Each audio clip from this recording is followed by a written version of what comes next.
I apologize, the screen isn't giving us, if you're out there in the virtual world, we'll catch up with you, hopefully. But we'll start our meeting with the Pledge of Allegiance, please. I pledge allegiance to the flag of the United States of America, and to the republic for which it stands, one nation under God, indivisible, with liberty and justice for all.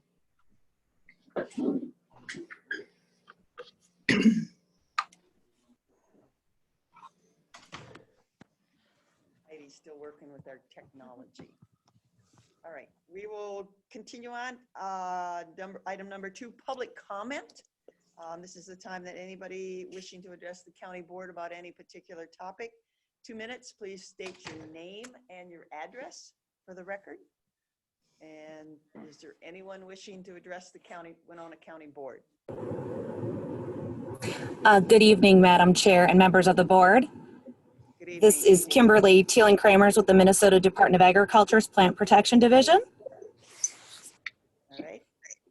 Wonderful. I would like to address the board tonight related to consent agenda 5.11. And it's about our public process in regards to outreach for our gypsy moth treatment program. Communication and outreach are critical to the success of Minnesota Department of Agriculture's gypsy moth treatments. We take this work seriously and go above and beyond the requirements laid out by both our federal partners and our state law. The MDA has several outreach strategies that are being applied to the 6 proposed gypsy moth treatment blocks within Winona County. These include news releases, mailings, the MDA website, our telephone hotline, text messages and email updates, and social media channels. In March 18th, the MDA issued a news release about the treatment blocks in the county. This was targeted to the local media. Each resident within the 6 blocks within Winona County received a postcard that provided information on the proposed treatment area, the product being used, and where they could go to get more information about these updates. These postcards were sent to every address in each of the 6 blocks. Postcards will again be mailed out to residents approximately 2 weeks before the start of the treatments. These postcards serve as a reminder to residents that the gypsy moth treatments are posted and that there will be low-flying aircraft on the treatment dates. 2 additional news releases will be distributed to local media with narrow timeframes on the treatments. One announcement for the P Ridge blocks will have it's about approximately mid-May treatment target, and a second announcement for the other 5 blocks with a target late June, early July treatment window. In our news release, mailings, and other outreach materials, we encourage residents to sign up for text messaging and email updates. This is the best tool we have to make direct contact with area residents. Those signed up will receive alerts several days before, as well as the day of the planned treatments. Residents and local governments are partners in our efforts to slow the spread of gypsy moth and lessen the harmful economic and ecological impacts of this insect. We look forward to continuing this work together. Just wanted to share that information with the team and what we actually do for outreach. In light of COVID-19, we did have to change our, typically we hold public meetings, but we did feel that direct mailings, this was an addition that we typically don't do, but we did a direct mailing to every single citizen across the state of Minnesota, mailing out over 12,000 postcards directly to residents about our proposed projects. So with that, I just wanted to share and give you a little bit of information about our outreach activities that we do. Thank you. Thank you. And will you be staying online for more discussion in our regular part of the meeting? I sure can, yes. Okay, please do. Thank you. Thank you. All right. Is there anyone else wishing to address the Winona County Board? Is there anyone else wishing to address the Winona County Board? And the last time, is there anyone else wishing to address the Winona County Board? Okay, seeing nobody else, thank you very much. We'll move on to item 3, approval of the county board meeting minutes. 3.1 is the county board April 13th, 2021 meeting, and 3.2 is the closed session of April 13th, 2020. move to approve 3.1 and 3.2. Second. We have a motion by Commissioner Jacobs, seconded by Commissioner Olson to approve 3.1 and 3.2.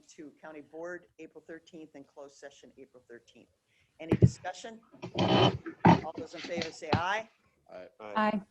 Opposed, nay. Those are approved. All right, item 4, consent comments and approval of the agenda. Mr. Fritz, I don't have anything to change. okay. Commissioner Meyer, Thank you, Madam Chair. I have, it's a committee report. committee report. Commissioner Kavesi,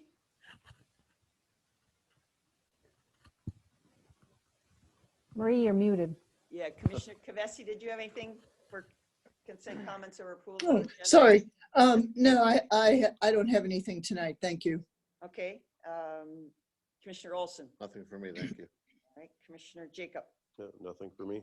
Okay, Commissioner Ward would like to pull 5.11, the gypsy moth thing, for a little further discussion and clarification, please.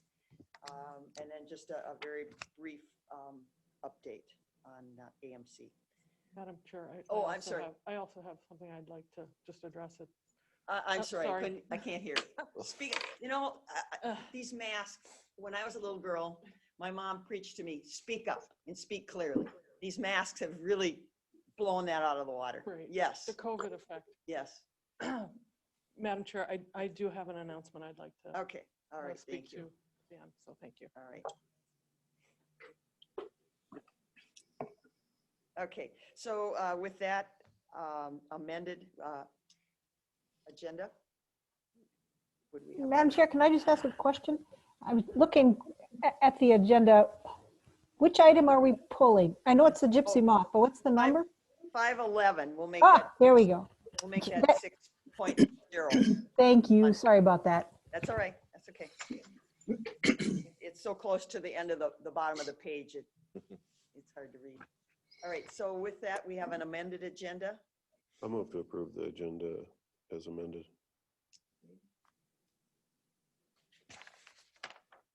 Second, Okay, in a second. Okay, we have a motion by Commissioner Jacob, a second by Commissioner Kavesi to approve the amended agenda.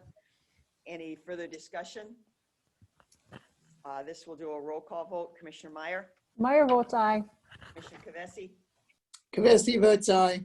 Commissioner Olson, Olson, aye. Jacob. Jacob, Commissioner aye. Jacob, and Commissioner Wood, aye. So that the amended agenda is approved. Mr. Fritz, would you please read consent business into the record, please? I'll be happy to. Committee recommendations, 5.1, approve extension agreement addendum. 5.2, approve write-off of bad debt for Economic Development Authority loan to Jeffrey Mintz. Department recommendations, 5.3, approve modification to 2021 County Board meeting schedule. 5.4, approve grant administrator and manager professional services agreement and grant evaluator professional services agreement for justice and mental health collaboration program grant for reentry assistance program plus. 5.5, approve resolution for Minnesota Trail Assistance Program. 5.6, approve resolution providing monetary relief on liquor licenses. 5.7, approve interim assessor appointment of John Conway. 5.8, approve monthly resolution. 5.9, approve Region 10 interagency agreement to clarify roles and payment structure regarding the media campaign targeting child and teen checkup outreach. 5.11, award bid of aggregate shouldering to Dunn Blacktop Company. That was 5.10, sorry. 5.11 is pulled for further discussion. 5.12, approve donations received from 1/1/2021 to 3/31/2021. 5.13, approve agreement with Minnesota Counties Computer Cooperative for Avenue to provide data extracts. And 5.14, confirm payment of disbursements. That concludes the consent agenda. I'll move to approve the consent agenda as read. Second. We have a motion made by Commissioner Jacob, second by Commissioner Olson to approve the consent of business as read into the record. Any further discussion? We'll do a roll call vote, please. Commissioner Meyer, Meyer votes aye. Commissioner Kavesi, Kavesi votes aye. Olson, Olson, aye. Commissioner Jacob, Commissioner Ward votes aye. That approved. Thank you. All right, general business. It was 5.11. Approve acknowledgement letters to the Federal Aviation Agency for Minnesota Department of Agriculture vendors contracted to treat gypsy moth. All right. I got a few questions about this.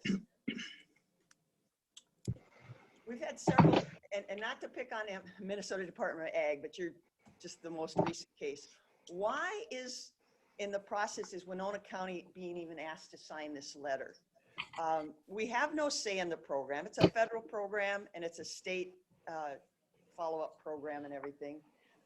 And we don't control the airspace, to my knowledge, or we haven't been asked anything about this or have any role in, you know, conducting the inventory or the search or designating the areas or delineating the contracts or anything. So why are we even being asked to sign these letters and saying that we agree that proper and sufficient public notification of treatment project has now occurred and aerial operations are needed to slow the spread? And then there's two letters. So I know the one lady that was at the 2 minutes, Kimberly, and a couple other people were. So why is the county dragged into this when we have nothing to do with it? Are you just looking to say, well, the local people are okay with it? Because I have some constituents that aren't okay with it. So can somebody answer my question? Madam Chair, members of the board, I just want permission to Yes. Respond? Please go ahead. Kimberly. Yes, this is Kimberly again with the Minnesota Department of Agriculture. I coordinate the gypsy moth program here at the agency. What the request is actually, it's our Federal Aviation Administration requirement for aerial applicators to complete a congested area plan. And the congested area plan, what it does is it assures that local government leaders, whether it be city council or county officials, are aware that low-flying aircraft are going to be occurring in their vicinity and within their constituents, and that proper notification you are aware of the project, that we have given you notification about this project, and that your constituents with the low-flying aircraft are also got information and we're aware of the project. So it's a Federal Aviation Administration requirement for our applicators to conduct very safe projects. It outlines safety routes and measures in regards to an incident and accident. So it is not our actually requirement. It is a Federal Aviation requirement for these applicators to do these type of projects within communities. Okay. With us saying that signing this letter and saying that we think you've done the right job, and I asked the attorney's office, does it put us in a line for liability if somebody has issues with this? It does not in that regards. This is strictly allowing that the fact that the aircraft, that you are aware that these low-flying aircraft are going to be doing, and a congested area there's a very broad definition of congested area. It can be as small as a couple of residential farm acres to urban areas of downtown Minneapolis. So it covers a very broad area, and so it's kind of a safety net to assure that the Federal Aviation is aware as well of these projects that are occurring, and that they have documentation of safety routes and emergency landing and different things that occur during a low-flying aircraft project. And I'll ask our own county attorney. Madam Chair and Commissioners, I was informed of this, and I was not at part of the meeting last time when this came about. But in looking at these letters, and I know I haven't had a chance to talk to Ms. Qualley about this, but I would suggest that last paragraph in each of the letters be taken out, and that the rest of it then would satisfy, I think, the need for FAA and Minnesota Department of Agriculture doing their due diligence to inform you about the work being done without the county acknowledging that it's proper and sufficient notice. I mean, that's not really relevant. And it does imply, at least the way I read it, could put some liability on the county. Yeah. So I would suggest taking those two last paragraphs in each. I mean, the last paragraph in each of the two letters out. And then I'd recommend that you could go ahead and sign. Okay, that would make me much more comfortable having to sign these letters and seeing this. And so another question, of course, I was very disappointed that this got brought to us, timing and process. It got brought to us at our 2-minute open mic on the 13th. And apparently some lengthy email, which I apologize, mysteriously, I don't ever remember receiving or reading that really outlined something in detail. I can't find it in my system. So again, maybe it was there, maybe I read it, maybe it's just an Alzheimer's moment or something, but I can't find it and I can't document it. So it really catches me off guard.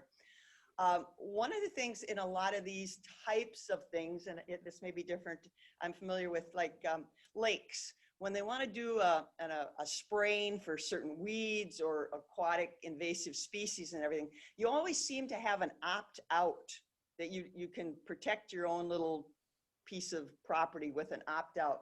Is there no opt-out? I couldn't find anything in any of the websites or literature. Is there no option to opt your property out of an intense spraying? Madam Chair, members of the board, the opt-out is not an option due to the fact that gypsy moth is a federally regulated plant pest species. And so the impact that it has to all of the state of Minnesota and the 2/3 of the US in which we are doing our management program, it really jeopardizes that particular establishment. So our delays, we're hoping to delay the impacts and establishment of this particular insect. That also comes in once the insect becomes established. It does become a regulated plant pest, and so quarantines go into place. So the goal here is to minimize those quarantines coming into place and to suppress this invasive. So there is not an opt-out for the benefit of the rest of, all the citizens of Minnesota and the rest of the 2/3 of the US, which we're slowing the spread from.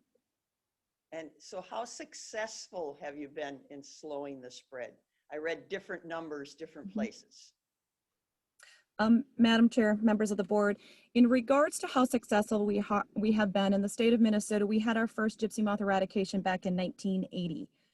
It wasn't until 2014 that we quarantined Lake and Cook County in the far northeast part of Minnesota. Had we not done those managements back in the 80s, gypsy moth would be likely established in most of Minnesota. In addition, Minnesota is a part of a model program called Slow the Spread. This is a U.S. Forest Service project in which 11 states bind together and do management along the leading front. It's been a model program and a national model for pest management for multiple reasons. That particular program's goal was to reduce gypsy moth spread from its 15 miles a year to less than 6 miles per year, so more than 60%. So in the past 10 years, we've been able to reduce spread by over 60%, which is incredible. So we've been extremely successful at these projects using a very low-level product that's specific to, the pheromone has been very, very successful at finding low-level populations and suppressing them and slowing them before they get established. And one last question that I was asked by a constituent, would you eat fresh picked produce out of your garden after this plane has flown over? Would I pick? So that's a personal question, and everybody has different levels of comfort across the spectrum. So what I would do is very different than somebody next to me would do, what my neighbor would do, or what my children would do. What I would say, me personally, and only me personally, and not talking for the agency itself, is that I would feel very comfortable. This is a biological, it is organic in nature, it is allowed for harvest up to the date of harvest on organic farms. So absolutely, this product is labeled for that very use. Okay, all right. Well, and one last comment is that you do seem to have gone to a high level of trying to let people know, but you're also assuming that a lot of people have internet technology available at their homes and they use it very easily. I think that's an assumption that I take offense to, because you are going into parts of Winona County that do not have good internet connectivity. And so I do appreciate the postcards and the newspapers and everything. But another fact that was brought to my attention today is that there are more 80-year-olds living in this country, 80-plus-year-olds, and less 0 to 2-year-olds. So we are a very aged society, and the landowners are getting to be a much elderly population. Not to say that elderly can't use the computer and everything, but some of them just don't have that expertise. And it seems like everybody's saying, oh, go to the, you'll get all your information from the website. Well, there may be people that don't have access to the website or don't care to have access to the website. So I do appreciate that you've done the postcards, although I do find some conflicting information there. I saw spraying dates in May, and then I saw June referenced. So again, I guess you're going to put out more postcards closer to, it will go to their personal residences then, the postcards when you are very close to the spraying dates. Am I correct in assuming that they will receive another postcard? You are correct, Madam Chair, and that is exactly, you did hit on a lot of very key components in which we do our outreach, and we don't focus on just one piece of outreach. For the very fact, as you mentioned, we have a wide variety of individuals that get information differently. So we do the postcards, we do the press release in the local paper. We have a toll-free hotline number that people can call, even though, some people will call that old school, right? We do the social media for those folks that are the social media folks that don't do the, the postcards and the newspaper. So we do a very wide variety of outreach levels, which, state law has us doing, we can do one, and we don't feel that's enough. So that is why we do all those levels of outreach for our citizens. Ideally, I'd like to be sitting in a room, going to county, sitting down in the communities and sitting down in a room full of people to share our information. But in light of the pandemic, we just haven't been able to do that. So we're trying to be creative in how we do our outreach to assure that people have the opportunity to get the information they need.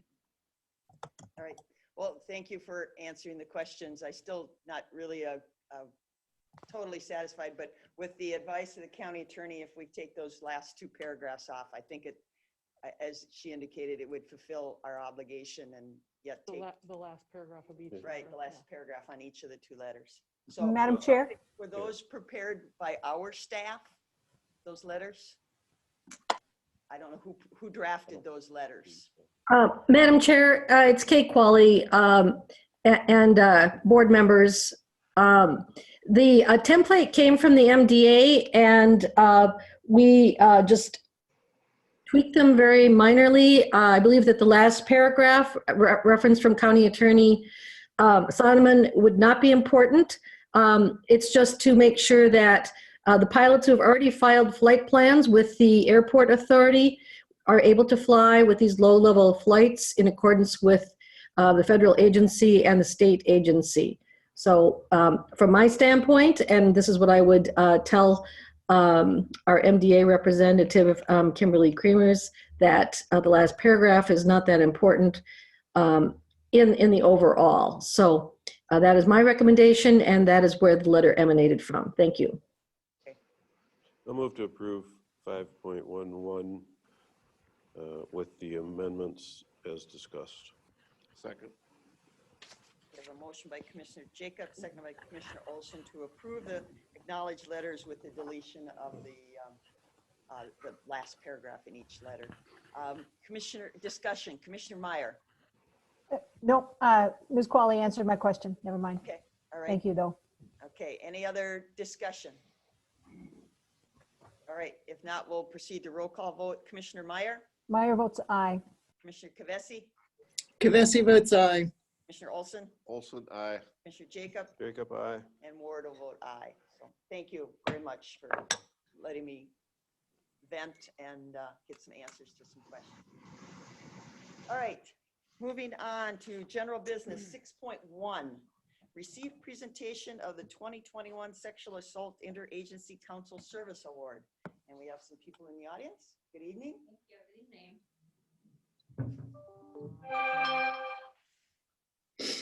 Thanks so much for having us here tonight. My name is Claire Exley, and I'm the coordinator of the Winona County Sexual Assault Interagency Council. SAIC for short. I'm glad to be here, excited to present an incredibly deserving award to one of our valuable team members, Christina Gillespie with the Winona County Attorney's Office. According to the National Sexual Violence Resource Center, every 107 seconds, another American is sexually assaulted. This means each year, approximately 293,000 people are victims of sexual assault. April is Sexual Assault Awareness Month. Meaningful change comes from working together. As a group, sexual assault response team in our communities play a powerful role in improving our collective response to sexual violence. The SAIC promotes a victim-centered response to sexual assault through increased collaboration across various disciplines. Our SAIC locally consists of numerous community and system organizations working together to respond to sexual assault in Winona County. Our mission is to coordinate an effective interagency and community response to sexual assault, which serves all victims and survivors and seeks justice. The Winona SAIC team is one of only 12 response teams across the state of Minnesota. The team formed together in 1998 and has been continuously working on improving the response to sexual assault since then. Our team focuses on creating and implementing a protocol response for sexual assault cases, provides and receives training, conducts case file review, creates community awareness of sexual assault, and enforces organization accountability. The Winona County SAIC has been funded annually with a $13,000 grant through the Winona County Attorney's Office. Our SAIC consists of representatives from numerous agencies: the Winona Police Department, Winona County Sheriff's Office, St. Charles Police Department, Lewiston Police Department, Goodview Police Department, the Department of Corrections, the Winona County Attorney's Office, Winona County Health and Human Services, the Family and Children's Center, the Advocacy Center of Winona, SEMCAT Clinic, Winona Health, Winona State University, St. Mary's University, and Minnesota State College Southeast. I'm really grateful to lead a group of such hardworking, dedicated, and passionate individuals. It's truly remarkable to see our team members come together for this purpose. We are really proud of the effective changes our SAIC has been able to accomplish and how those changes have improved our collective response to victims and survivors of sexual assault. And with that, I will turn it over to Karin Sonman, who will present the award. Thank you. Thank you.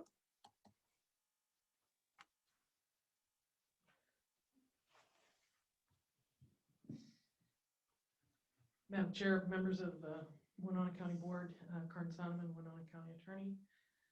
There are so many good things to say about Christina Gillespie. She is incredibly deserving of this award. Christina graduated from the University of Minnesota, Twin Cities. She's a Gopher, go Gophers, yay. With her BA in political science and sociology and a Spanish minor. She obtained her JD from the University of St. Thomas School of Law in St. Paul. And prior to joining the Winona County Attorney's Office, she worked with the United States Attorney's Office, District of Minnesota, the Rice County Attorney's Office, and the Steele County Attorney's Office. She joined our office in 2010, where she has specialized in prosecuting drug cases, human sex trafficking cases, and criminal sexual conduct cases. Christina is also an important, crucial part, I would say, of our office's homicide prosecution teams, and we've had too many homicides in the last few years. In 2015, Ms. Gillespie was part of the Minnesota Safe Harbor Model Protocol Work Group. The same year, she attended the National Institute on the Prosecution of Human Sex Trafficking. She has been a wonderful and valuable asset to the Winona County SAIC since 2016. Throughout her time on the team, she has displayed consistent dedication to her career, her colleagues, and the work of the SAIC. Most recently, she worked diligently on a case against Zane Peterson, a violent offender who repeatedly sexually assaulted and terrorized a woman in her own home here in Winona County with her child sleeping nearby. Ms. Gillespie was the primary prosecutor, and Mr. Peterson was sentenced to 250 months in prison. The victim in that case recently described Ms. Gillespie as her hero. To say the least, Christina has worked diligently on sexual assault, human trafficking, and other serious crimes for the majority of her career in Winona County. She has displayed consistent dedication to her career and protecting the community. and she is always willing to go above and beyond for victims in our community and truly make a difference for those experiencing sexual assault. The work involved in these cases is truly not easy, glamorous, or fun in any way. Christina works compassionately with victims and their families each day. Lastly, Christina is a resource for her colleagues. I can say that from personal experience. She has assisted other criminal justice partners many times and will make the time to help anyone who needs it. I am pleased, more than pleased, to honor Ms. Gillespie for her hard work on the SAAC team and the work she does each and every day. Christina, you are truly an asset to this community, victims, and the criminal justice system. Thank you for everything you do. We really appreciate you, and congratulations. I'd shake your hand a couple times.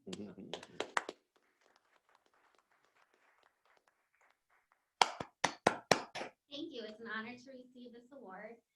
The work that both law enforcement and prosecution does is really important in the lives of victim survivors, and certainly in addressing public safety. But having the Sexual Assault Interagency Council here in Winona is tremendous to the work that we do for survivor victims, victim survivors. So I just want to point that out, and I hope that we continue to receive support and continue working together, because the prosecution is only one portion of the journey that they'll have towards healing. So thank you. Thank you. Thank you.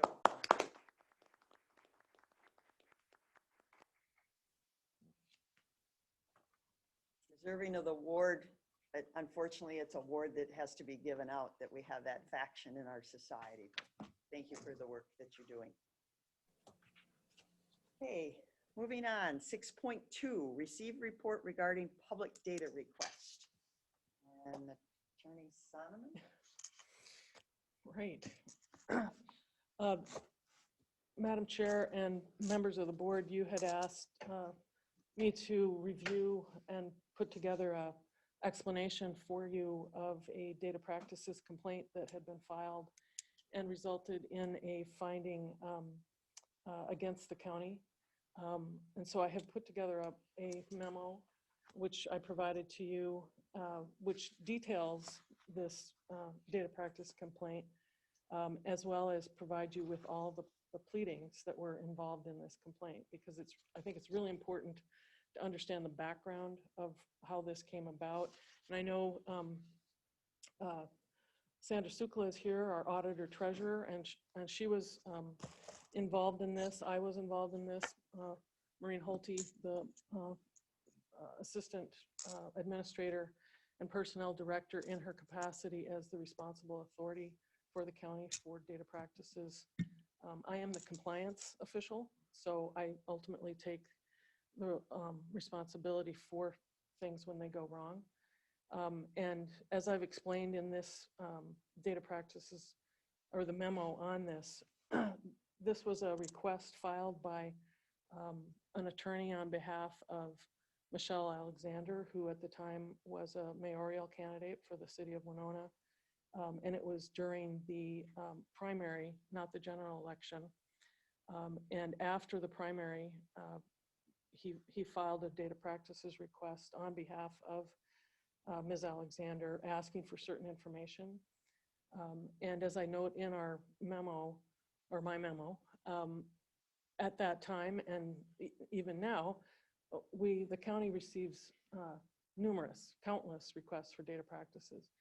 But in particular, at this time, this was during the 2020 election, there was a lot of interest and concern about, from certain quarters, about whether there was fraud going on in elections. And I can say, as county attorney, there was no fraud in our elections. It's been shown, I think, at the federal level as well as state and local here too. But one of the key things about this request was it asked for information that was particularly relevant to a issue that had come before the Secretary of State's office, as well as became essentially a lawsuit, where there was a question about what information was public, what information could be divulged in any actual election request for information. And it's important also to note that as a county, as a government entity, we not only have an obligation to disclose information to the public. In fact, the statute says that all information is public except, and the exceptions are more numerous than the ultimate rule. But here it was complicated by the fact that there was uncertainty about what was going on in some of the election laws. Some, you know, as you all probably remember, there was lawsuits brought challenging things like mail-in balloting and other things. So we also had an obligation to protect certain data. We also get in trouble for releasing data that we shouldn't release. So as it notes in the memo, as well as the pleadings, we did respond. In fact, Ms. Sukla had I think it was either email or telephone conversation with the attorney indicating that this was something that needed to also be consulted with the Secretary of State's office. And this was also key to note that this was not a request from a subject of the data. We do have an obligation under the law to respond within 10 days if it's a data subject asking for information about something that related to them. So we had a reasonable amount of time. The attorney had put on their request. They wanted a 2-day turnaround, which again, under the law, we had a reasonable amount of time. So there was a delay in the sense of the law was uncertain. There were concerns about what could we and what could we not disclose. And as part of this too, which is noted, I think, in the county's pleading before the Office of Administrative Hearings, then Ms. Alexander conceded the primary election. So as I've noted in my memo, the lesson learned from this is not to assume that they still don't want the information, but to respond accordingly with either, yes, we can provide the information to you, or no, we can't, and here's the reason why. So this was an action that was filed with the Office of Administrative Hearings, which is not a criminal court. It's a administrative proceeding. It's not even before the district court in a civil court case. So there is no guilty finding. It's a finding that the county was in the wrong and should have responded accordingly. There are limits to what can be collected. The limit is up to $5,000 in attorney's fees, and then a fine. And I think the top fine is $300. Here it was a $200 assessment or penalty, civil penalty that we were directed to pay. And we also engaged the services of an attorney through MCIT to handle the action before the Office of Administrative Hearings. A lot of times some of these complaints are also brought to the Data Practices Office of the state of Minnesota, but they chose not to do that. And they certainly had a right to make their complaint directly to the Office of Administrative Hearings. So again, it was a lesson learned, but it was, again, during a time when we had a considerable amount of requests but making no excuses. How do you determine a reasonable amount of time? How do you determine that? Well, it's kind of it's not an objective, it's more subjective. There's been... If this is during an election and they're trying to obtain numbers on a recount, wouldn't reasonable be in a timely fashion so that the recount could be determined and the votes could be counted? Wouldn't that be reasonable? But there was a recount in this primary election. There was a recount that was done properly through the city of Winona. And that's what the information they were looking for, right? I'm not sure what the information, I mean, what they wanted, was what they wanted. But again, what was clear here too was this was a indeterminate issue under the existing, I'll say, practices or rules of the Secretary of State's office, and it had been made into an issue by certain individuals who filed a lawsuit then against the Secretary of State's office for, again, challenging certain decisions that the Secretary of State had made about mail-in ballots.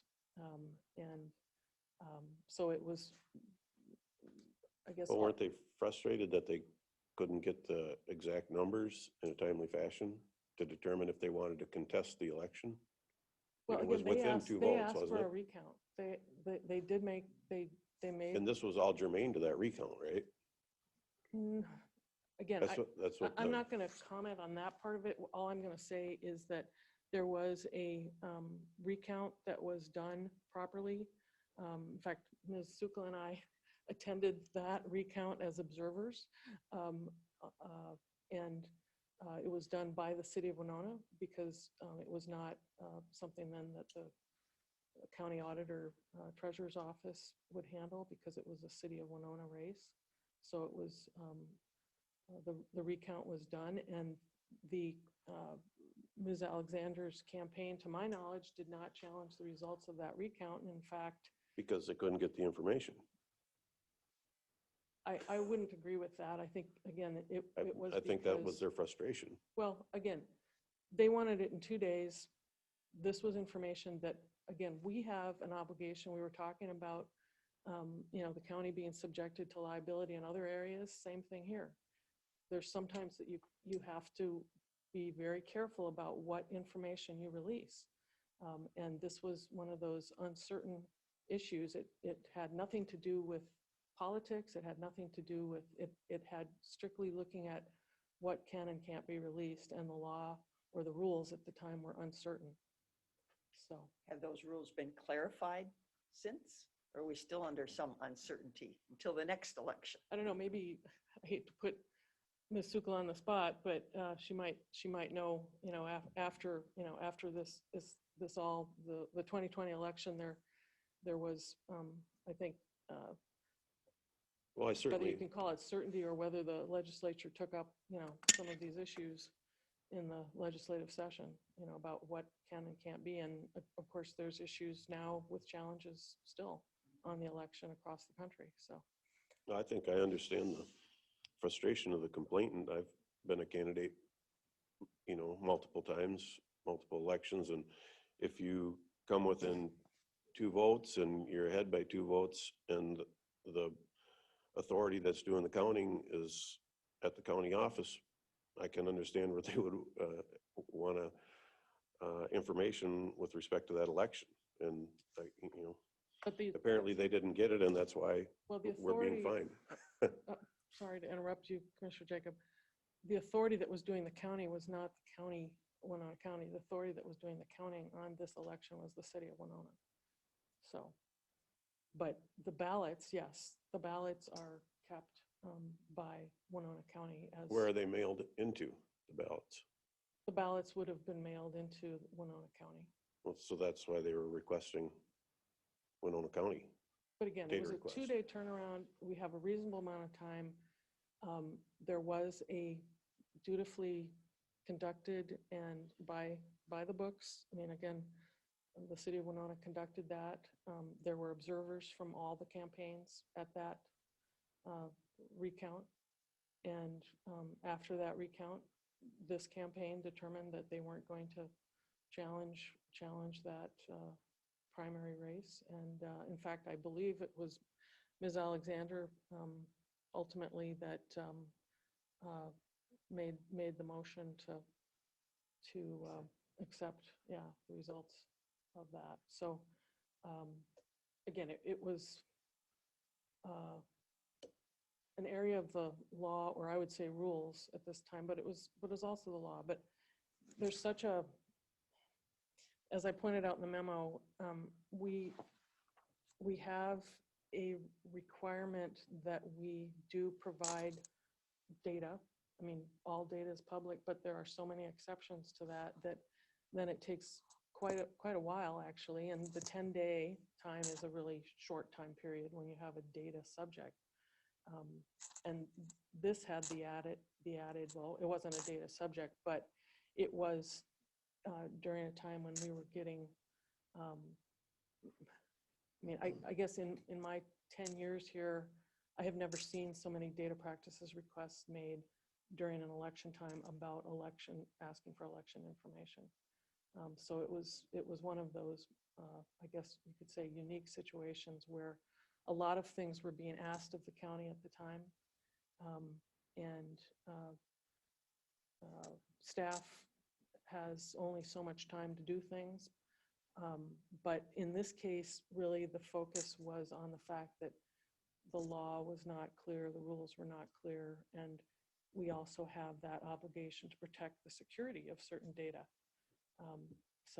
And if we had released it and then later determined that, ooh, we made a mistake releasing data, we could be in that, on a different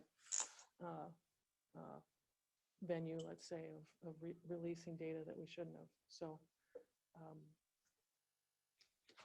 And we were taken to task by the Office of Administrative Hearings. But the other thing I would note too, we never denied that we did not respond in a timely manner here. This was not where, and I know Commissioner Ward, you referred to the county being found guilty. We were very upfront, in fact, in the pleadings with the fact that acknowledging that, yes, there was this delay and we did not respond. The request was made before the determination was made of the recount, right? They had put in the data request trying to obtain information to resolve the actual number. So, I mean, I totally understand their frustrations. So I guess moving forward, do we see any flaws in our processes and systems that are going to be corrected so this wouldn't happen in the future? We need to change anything that we're doing. It'd be nice to have more staff, but that probably won't happen. What we have done is looked into, because we're also getting a lot more data practices requests in other areas. And I suspect once we go to the sheriff moving into the body cams, we're going to get a lot more. And so we have, Ms. Hulte and I have met with, or we've talked to Mark Anderson, IT director, about getting a software package that will help us keep track of requests, keep track of the deadline on those requests, categorize those requests across the county from every department, because it's every department that gets these requests. It's almost daily I'm getting requests from the sheriff's department to look at, a data practices request from somebody, whether they're the data subject or not. People want information, and that's fine, but we, again, also have to make sure that we're providing that information in a way that meets the letter of the law, but also protects the county from any I won't call it, I guess, well, we don't want to be disclosing information that we should be maintaining the security of. Yeah, I think with that statement, there's a concern from the community that are we using trying to protect the information to a point that we're not being as transparent as we need to be. If something can be released, I'm all for transparency, and I'm for releasing any government information. That certainly is what it takes to build trust in the community. And every time we say, well, we don't have to release that because of A, B, C, and D, that only makes the community have more distrust in us. So my one vote on a board of 5 is I want information as available to the public as it can be. And I would agree with that as long as it's under the law allowed to disclose that. And that's probably where we differ, where, again, if you want to err on the side of protecting the data, I want to err on the side of giving as much data out as we possibly can. And I'm I am, my responsibility as the attorney for the county is to make sure that the county is protected from the disclosure of data that shouldn't be disclosed, but also following the law, which is, yes, the main part of the law says all data is public except, and there are the exceptions outnumber the rule tenfold. So it's become an area of the law that it's again one of those areas where you have to be very careful and look at what exceptions apply. Ultimately, following the law is important, and following the law ultimately is, yes, all data is public, but, and the buts are big exceptions. I understand your concern about the liability. There's liability in not giving out information that's needed by the community too. So, I mean, there's liability on each side of that. You bring up a very valid, and I don't know if we've really got it figured out, or if the body cams.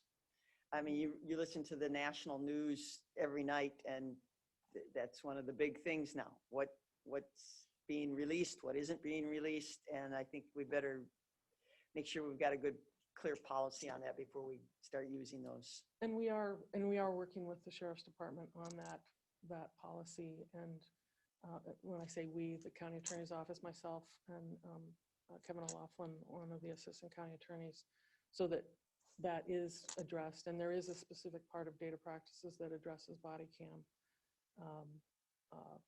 footage, videos. So we've got some guidance there. So we take this very, very, very seriously. Okay. Any other discussion or questions? All right, seeing none, thank you.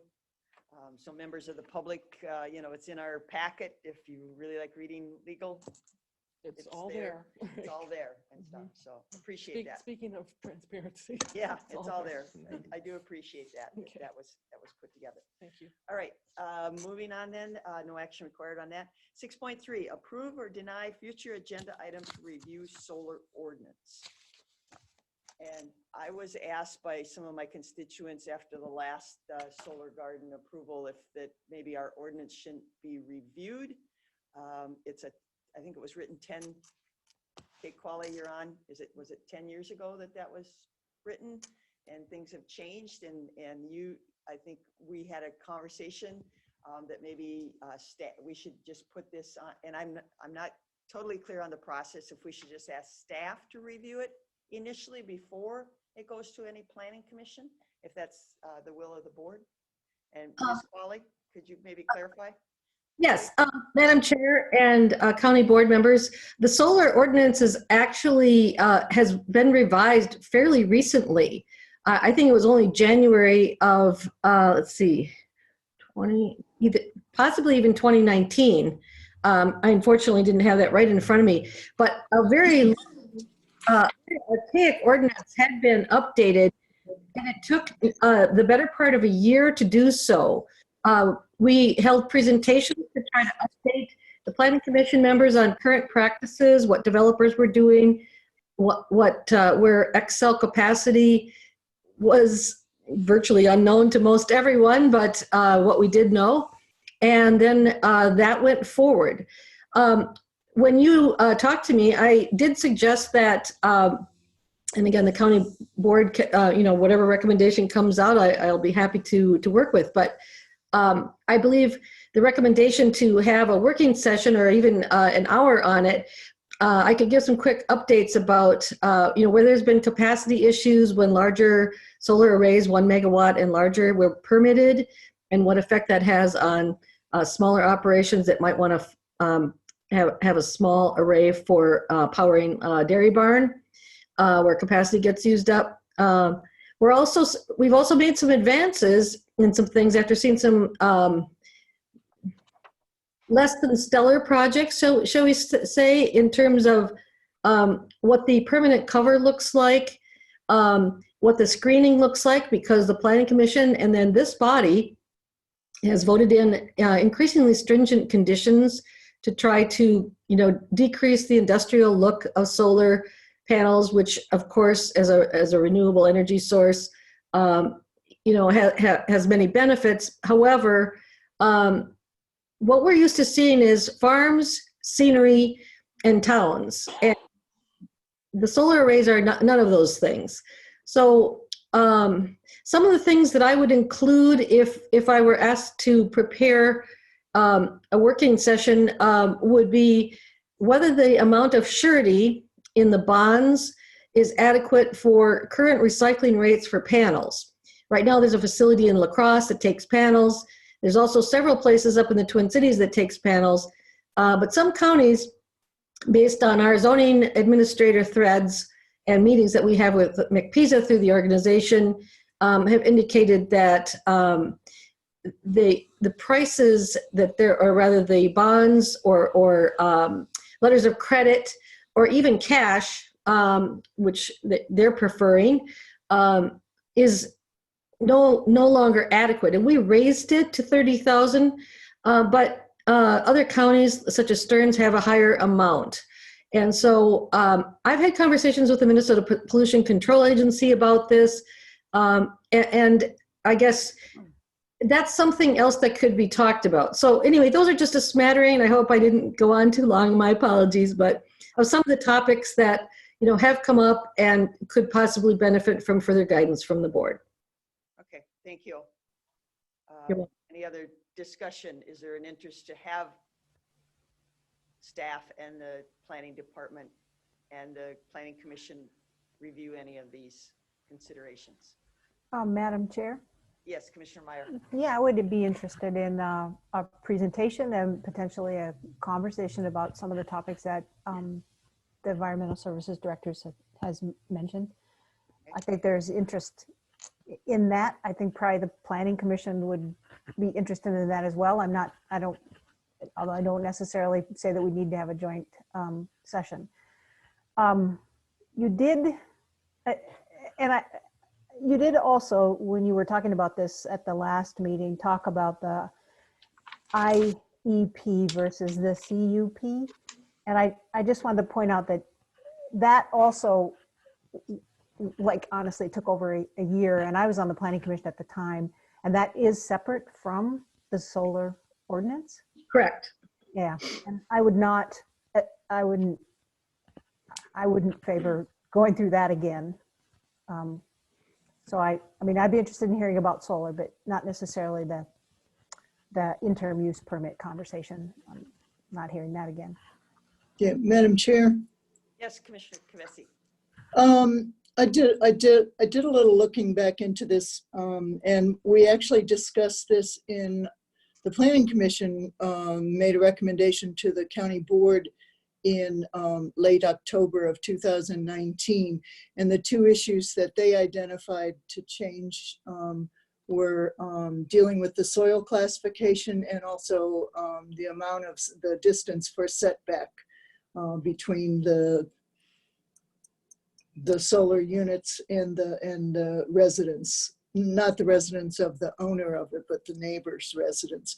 And the board dealt with that. So we did deal with it in November of 2019 with those two issues becoming prominent. I would be interested to have a discussion, like a working session with some of the topics that we've brought up now. And I also would reference, there's a Bowser document that I found from February of 2020, which actually compares the solar ordinances of about 9 counties, and Winona is one of the counties. So I would just, I can send that reference to Ms. Qualley and see if we can use that as one of the documents to get started with, because it's a good comparison across several counties, 7 to 9 counties, I forget how many. But anyway, I would be interested to have a discussion, a working session. Okay, so we need a motion to move this forward. Yes. So would would somebody like to make a motion to move this forward with the planning director and staff? Madam Chair, could I just insert one quick comment? Yes, Thank you, Madam Chair and Board. As 6.3 reads, it says to review solar ordinance, but the ordinance is only part of what I would be hoping to provide as far as information. Commissioner Kavesi alluded to some Bowser information. There's MPCA information as well as some other counties. So I certainly can have the ordinance in the back pocket for review, but the changing conditions and some of the problems that we've experienced in sort of a frank exchange of, here's what's been going better and here's some things that, we could stand some more input on. Here's what's out there that others are doing type of thing. If that would be all right and acceptable. Thank you. I would say yes. Commissioner Jacob. Well, I'm wondering with sitting on the planning commission, I mean, they're the ones who really have to grapple with some of these issues long and hard before it ever gets to the county board. Do we want to get planning commission input on which pieces they are struggling with the longest, and what they would consider to be helpful, or is that we don't want to go there?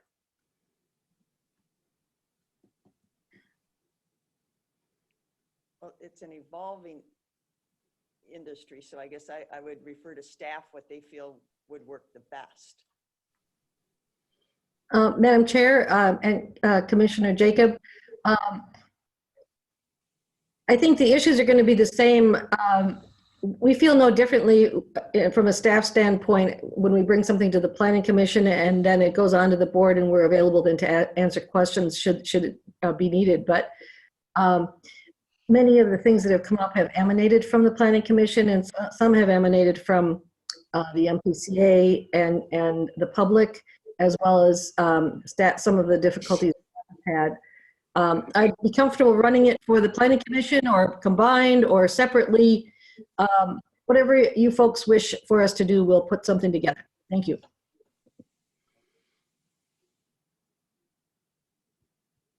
I would be interested to have the Planning Commission give their advice on what pieces they struggle with the longest that would help if they were changed or revised. Sure, that makes sense to me. So, Madam Chair? yes, Commissioner Meyer. So I'm unclear about the request. Are we saying that we're not going to have a presentation for the board or a conversation at the board level? Or are we suggesting that we would delay it until the Planning Commission had the opportunity to give us some input on what the content would be? Yeah. The second? I think Commissioner Jacob. I think it depends on whether we're the ones who want to set the directives and just tell the Planning Commission how to handle it, or do we want the Planning Commission to, the ones that are spending a lot of time on it, to first give their input on pieces that they feel could be improved and come to us? I mean, it could be either way, I guess, whether we're directing the Planning Commission or whether the Planning Commission is, I'm not really that comfortable saying the county board revised the things without Planning Commission input, and here's what we came up with for you to do different. But I'm just 1 in 5. Madam Chair, do you have time for one more comment, or are you in? Oh, go ahead, Ms. Colley. So, and perhaps I'm confused. What I thought that the county board was then asking for was, sort of a presentation on what some of the issues are out there, some of the Pollution Control Agency, Bowser, what other counties are doing in comparison, as Commissioner Kavesi brought up, not a line-by-line attempted revision of the new solar ordinance. Am I confused? I'm not asking for a line by line. No. Okay. Okay. Sorry to intrude. That's okay. Madam Chair? Commissioner Meyer. Yeah, okay. And so by our procedures, what we're trying to do tonight is not to actually make any recommendation to send anything to the Planning Commission, but to try and clarify what it is we're going to put on the agenda at the third meeting when we actually have the potential to make the decision. Tonight, we're just trying to get 3 votes in support of, Right. right? Yeah, okay. It's an awkward process. It is. I Yeah. agree. But that's where we Yeah, are tonight. Okay.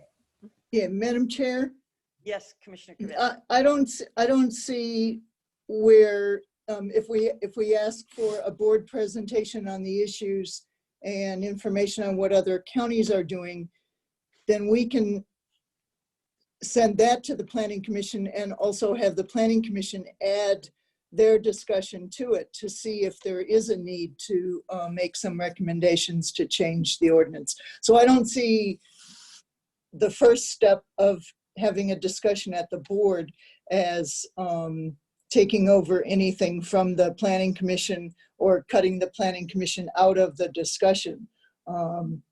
We're just starting to look at the issues and can, see where it goes from there. Right.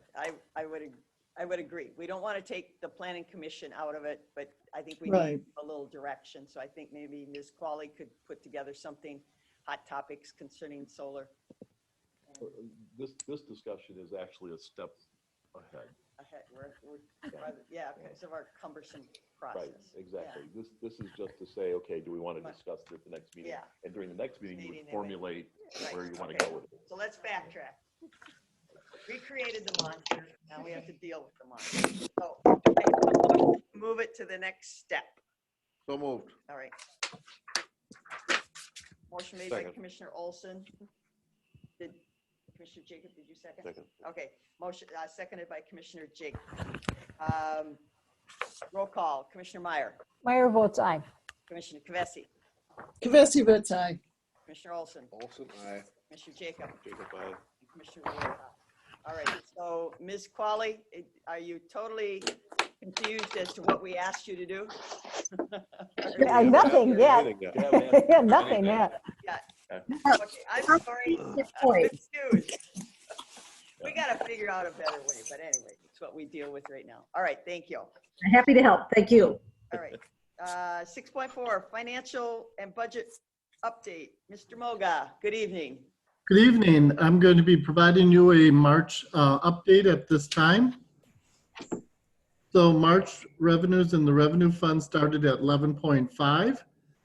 Actual revenues were 346,000. Actual expenses were 1.9 million.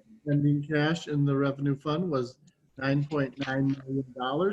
For the complete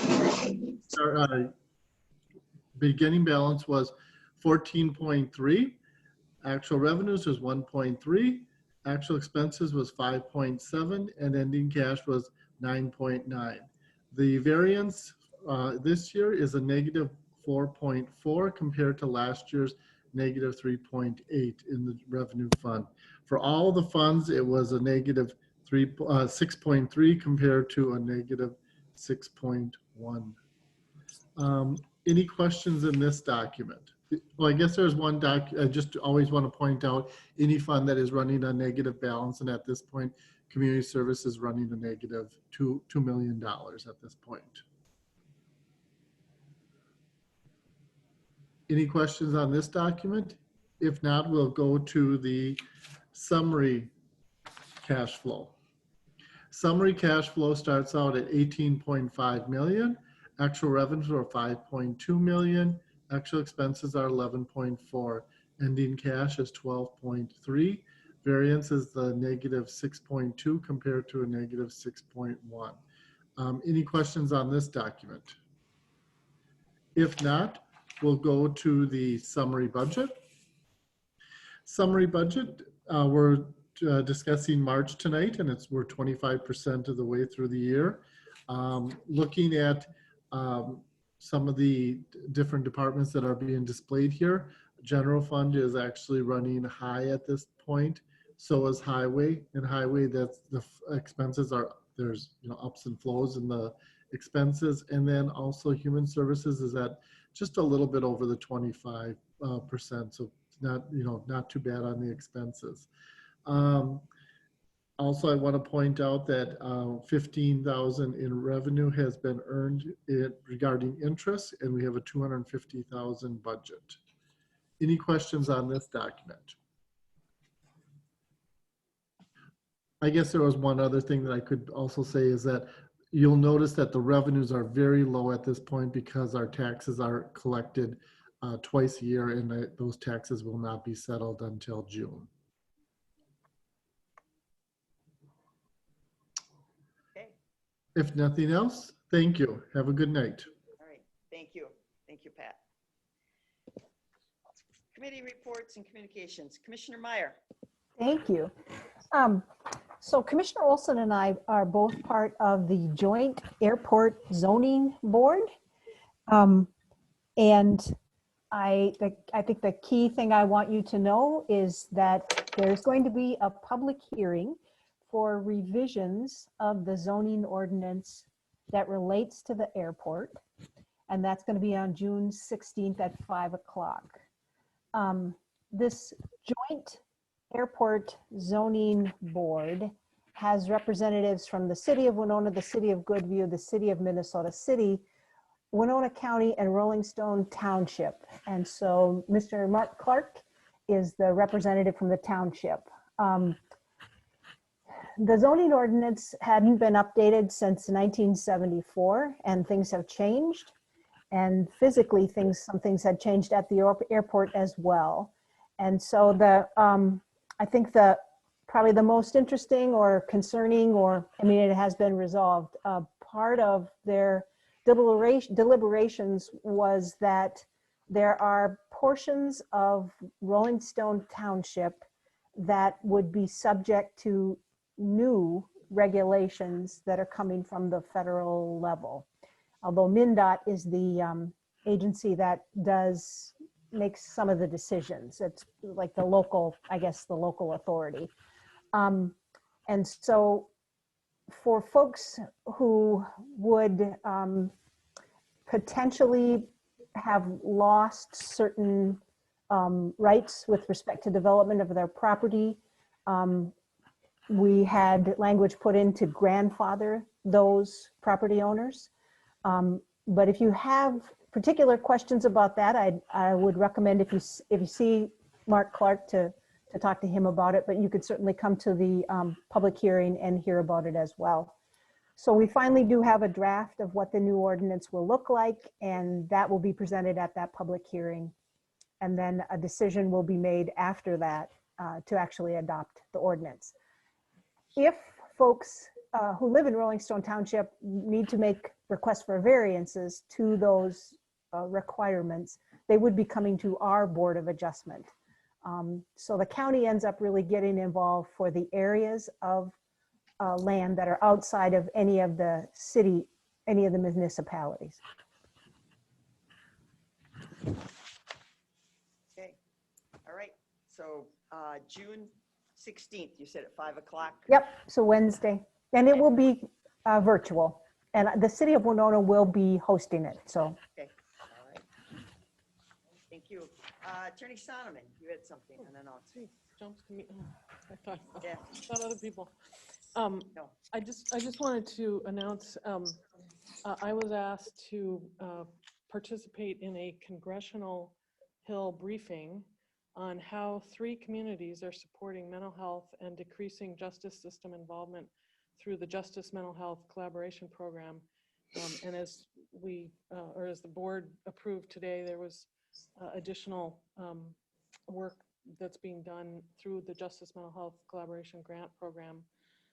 We had 2 grants, one in 2016 and 2020. And so they've asked me to speak as to how Winona County, how we're supporting our mental health and decreasing justice system.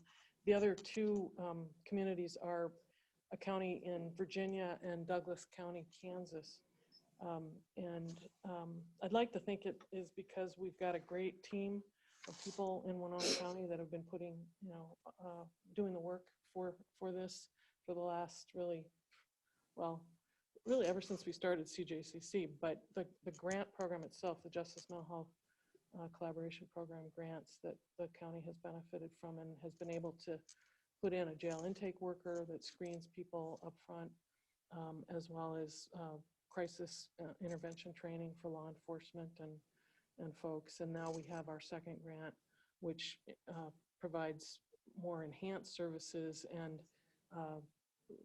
enhances our reentry program, which also adds what I call more wraparound services. So it was kind of out of the blue that they asked. That's May 7th at 1:30 Central Standard Time. It'll be by Zoom, but it's speaking to Hill staffers and apparently some of the Congress folks. And it's about helping the Department of Justice and the Bureau of Justice Assistance continue this kind of funding for other communities. So asking Congress to, keep funding those programs. So will part of your discussion be, even though we do a great job in all this stuff, we're still building a $25 million jail facility? It's not enough?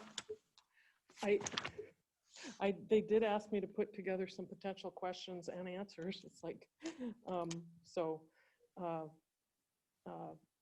I mean, I think it's addressing what we're all dealing with. So Right. I'm not sure I'm going to speak specifically to that But point. I wonder sometimes, though, when people get to that higher level, if they realize that the burden is on the local On the property local, right. taxpayer. Well, and Even though they I give these think- great grants and they're short term, they're relatively short term, couple years, and they're not the model is not sustainable if you have to depend on grants. the model isn't sustainable, but the grants do ask the communities then to support it, which this community has. Right. And thank you again for supporting the jail intake worker and also our treatment court coordinator through local dollars now. It's about addressing the mental health component, but it affects all of us, not just in criminal justice. But I agree with you as far as, and I think I've said that before, Chair Ward, that there's not that realization that it is the local property dollars that support these programs. But it would really help, yes, to have more funding at a federal and state level. And that's what they're doing, really. I mean, that this continued funding is so necessary and recognizes the It falls under intersection. President Biden's infrastructure, but maybe we could tap into that, maybe. Well, he's moving on to other things too, so we'll hear about that at the whenever his State of the Union address is coming up soon, right? I didn't get an invitation, but that's okay. It was by invitation. But I just, it's across the country. Yeah, the that's pretty, well, that's pretty pretty great awesome. honor to Yeah. Winona County. Mhm. Congratulations. Yeah. All right. So, Yes. Just real quick, I had, this week, Commissioner Meyer attended the Highway Department held a Zoom meeting about our big project, the Old Homer Road project. And want to really say thank you to Dave Kramer and his staff for putting the faces with the project. So when people are having things done in their front yard with this, multi-million-dollar project, they have somebody to identify with. The contractor was there. We've done it a couple times now with these big projects, and it really makes a project go much smoother within the public. So I do want to thank Dave Kramer and his staff for holding that meeting, and it was pretty well attended. Commissioner Meyer attended too, because it kind of flows into that area. So they kind of go above and beyond on some of these big projects now about getting community input and stuff. And so that's a really good thing. So, all right. Anything else? Madam Chair, Oh, yes, Commissioner Kavesi. were you going to report on the SHAC meeting from Friday? Oh, yes, we had a SHAC meeting. The Commissioner of Health did speak.